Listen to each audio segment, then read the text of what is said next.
तो अभी हम आ गए हैं थांग, बिल्कुल LOC व्यू पॉइंट पे। तो अभी हमारे साथ एक अंकल जी हैं, ये हमें पूरी कहानी बताएंगे उस समय की, क्योंकि उस समय के चश्मदीद मतलब गवाह एक तरीके के। हाँ जी अंकल जी बताइए। हाँ जी, शुक्रिया सर। ये मेरा नाम गुलाम हुसैन है जी। मैं इंडिया का लार्ड गवर्नर थांग में रहने वाला है जी। मैं 71 का पहले का पैदाइश हूँ जी। मैं 19 साल पाकिस्तान में रहा, अभी देख लिया फ्रान वहाँ पैदा हो गया था जी। 19 साल वहाँ रहा पाकिस्तान में। आपकी उम्र 1971 में 19 साल? हाँ 19 साल था सर जी। फिर ये माँ बाप को मैं अकेला था, बहन भाई कुछ नहीं था मेरे। 12 साल में शादी हो गया था, क्योंकि मजबूरी था। वहाँ पूरा ज़मीन वहाँ था जी, यहाँ थोड़ा सा ज़मीन था 3-4 कनाल। फिर माँ बाप और मैं रहा, काम करने वाला नहीं हो गया। फिर 12 साल में शादी हो गया था, माँ बाप ने शादी किया था। फिर दिसंबर का पहला वहाँ पूरा 11 महीना वहाँ रहता था, यहाँ 1 महीना रहता था। अच्छा। थोड़ा सा ज़मीन था जी। पाकिस्तान के ज़माने में जो यूरिया नहीं मिलता था जी, अपना देसी खाद बनाना पड़ता था ज़मीन को। यहाँ खेती थी आपकी? हाँ। फिर ज़मीन के ऊपर मिट्टी लगाकर खेती बनाता था, खाद बनाता। फिर दिसंबर का पहला तारीख को बोला माँ बाप ने, बेटा तू जाओ कहीं लेकर जाओ, थांग का ज़मीन को खाद नहीं है, थोड़ा खाद बना कर आ जाओ। क्योंकि हम लोग जाने से, माँ बाप और बीबी लेकर जाने से ठंडी होता था हमारा दिसंबर में। यहाँ का अगर टेम्परेचर था वहाँ अच्छा था जी। फिर हम लोग नहीं जाएगा, बीबी वहाँ छोड़ कर जाओ, माँ बाप को खाना बना ले, आप जाओ, आप जवान है, आप 19 साल का, खाना खुद बनाते खाओ। हाँ बोला, मैं आ गया जी, यहाँ बैठ गया। उसी टाइम पर बांग्लादेश आज़ाद हो गया था। अच्छा, आप ऐसे ही आ गए? हाँ, गाय लेकर के आए खाद बनाने के लिए। फिर बांग्लादेश आज़ाद हो गया था। 96,000 पाकिस्तान का फौज पकड़ा था बांग्लादेश में। यहाँ कोई लड़ाई का पता नहीं था। उसी टाइम पर बाउंड्री क्या था जी, बोरदांग गाँव आपको जानता होगा पीछे। हाँ, वही अपना इंडिया का था जी। बोरदांग तक बॉर्डर था? हाँ, बोरदांग गाँव से इस तरफ आकर एक लकड़ी की ब्रिज है, लास्ट ब्रिज, वही बाउंड्री था जी। इंडिया पाकिस्तान ब्रिज नहीं था, बाउंड्री। हाँ बाउंड्री यही शायक नदी था। ब्रिज जो है अपने इंडिया ने 71 के बाद में बनाया, पहले नहीं था। ये हाँ, यही नदी फेंसिंग था। नदी का नाम है शायक। जो ब्रिज के उस तरफ बोरदांग का तरफ रोड था, पहाड़ था। बोरदांग गाँव अपना इंडिया का कब्जा में था, इंडिया का फौज। अब ब्रिज को उस तरफ निकला तो रोड में पहुंच गया, तो वही रोड का मैदान जो है पहाड़ था। मैं पाकिस्तान का फौज था जी, यही नदी बाउंड्री था। इस तरफ इंडिया, उस तरफ पहाड़ जो है, रोड जो है पाकिस्तान, बिल्कुल नज़दीक था जी अभी जैसे।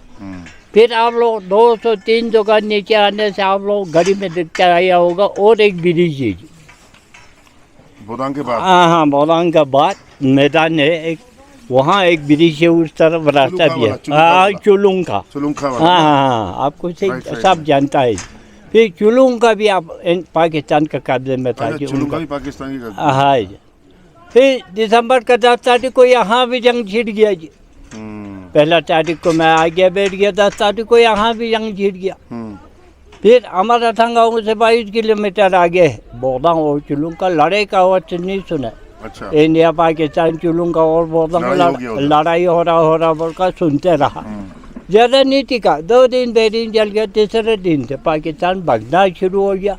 अपना इंडिया का वो पीछे आते हैं। सबसे पहले चुलुंग का 1, इसके बाद टोटो 2, इसके बाद टैक्सी 3, इसके बाद थांग 4। ये 4 गाँव जो है 71 का पहले पाकिस्तान का कब्जे में था। फिर दिसंबर का 10 तारीख को जंग जीत गया। 17 तारीख को जो है ये 4 गाँव इंडिया ने आज़ाद किया जी। यही नदी बाउंड्री हो गया। जो थांग गाँव जो है, ये पहाड़ अपना इंडिया में आ गया जी। वो नदी को उस तरफ छूथांग और फ्रानो पहाड़ था पाकिस्तान में। हाँ, ये नदी के सामने है, वो छूथांग बोलता है जी। आगे वाला गाँव वो बोलता है फ्रानो।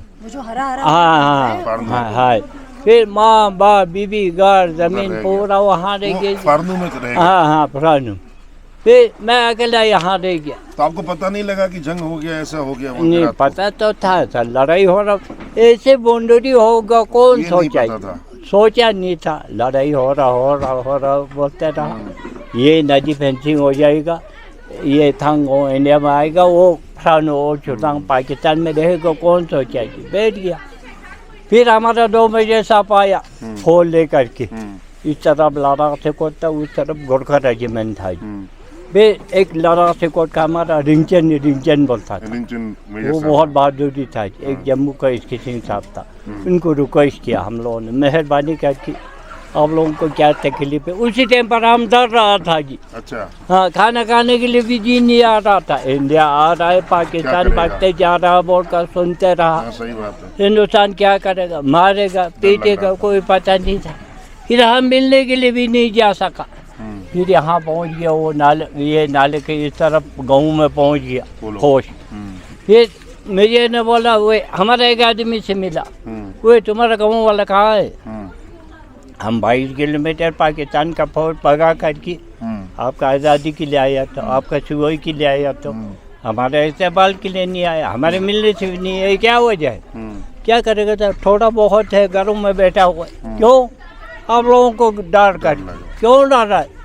इंडिया क्या करेगा, मारेगा, हिंदुस्तान का फौज आ रहा बोलकर हम बहुत डर रहे। अच्छा, सब पालन किए जी, निकाला पेपर। आप लोग हमसे मिलने के लिए नहीं आए, आप लोग डर रहा है, आपको मारने के लिए, आपको पीने, ये गलत सोच है। मारने के लिए पीने के लिए नहीं आया, आपका आज़ादी के लिए आया, आपका सिवोई के लिए आया। 22 किलोमीटर भगा करके आपको मारने के लिए पीने के नहीं आया, आपका सिवोई के लिए आया, आज़ादी। हम ज़मीन से कोई ताल्लुक नहीं, हमको आवाम चाहिए, आवाम। आपको मारेगा पीटेगा, फिर किसके लिए ला रहा। आपका माँ हमारा माँ है, आपका बहन हमारा बहन है, आपका बेटी बेटा हम। आप फौज का मदद करो, फौज आपको मदद करे। जो कुछ चाहिए तो फौज को राशन पानी पहुँचे। शुक्रिया सब। इंडिया का अफसर अच्छा था, जवान अच्छा था, हमारे दिन दो एक रुके थे सब। या आप दोनों का हाथ में आप दूर करो, बताओ वही कहूँ अपने इंडिया में लाओ। अच्छा, हाँ, यही वहाँ आ जाओ। 22 किलोमीटर आप भगा करके आए, 3 किलोमीटर है यहाँ से, हम पैदल जाता है, आधा घंटे में पहुंच जाता है। हम भी आपको मदद करके वही गाँव इंडिया में ला। हमारे किसी का माँ, किसी का बहन, किसी का भाई, पूरा रिश्तेदार वहाँ है, किसी का ज़मीन है। हमारे माँ बाप बहन भाई से जुदाई मत करो आप।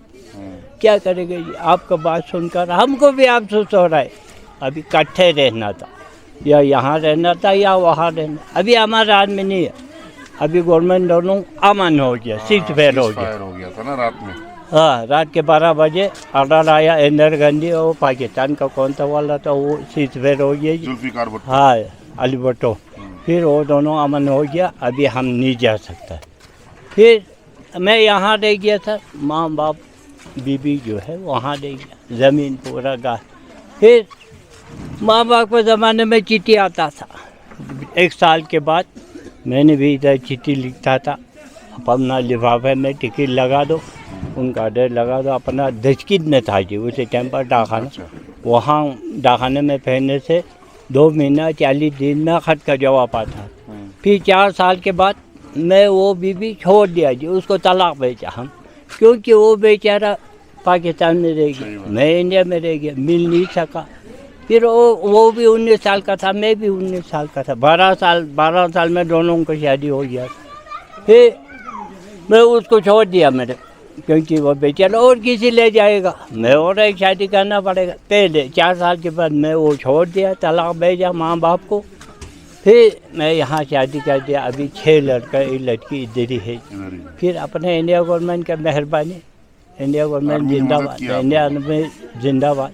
अपना दाल रोटी हो रहा है, ज़मीन कभी माँ बाप से मिलने नहीं गए? कहाँ जाएगा सर, माँ बाप बॉर्डर से भी कभी नहीं गया। जो पैसा चाहिए ना, इधर से 3 किलोमीटर मिलने के जाना कम। हाँ, बेहतर नहीं है। यहाँ से वीज़ा बनाओ, वाघा बॉर्डर से घूम कर यहाँ आ जाओ। उधर से भी तो बहुत दूर होगा। हाँ, फिर यहाँ से फिर आ जाओ, फिर 2-3 लाख आ जाए। पैसा कहाँ से लाओ? तो यहाँ पे फिर आप क्या खेती बाड़ी करते हैं? हम खेती भी करता है सर, आर्मी का काम करता है। हम आर्मी का 7 साल तक हम आर्मी का लोड उठाते रहे। टिकरी में रोड पहुँच गया, यहाँ भी लोड पहुँच गया। 40 किलो 50 किलो उठा कर, उसी टाइम पर रोड नहीं था जी, खसर नहीं था जी, पीन में उठाना पड़ता था।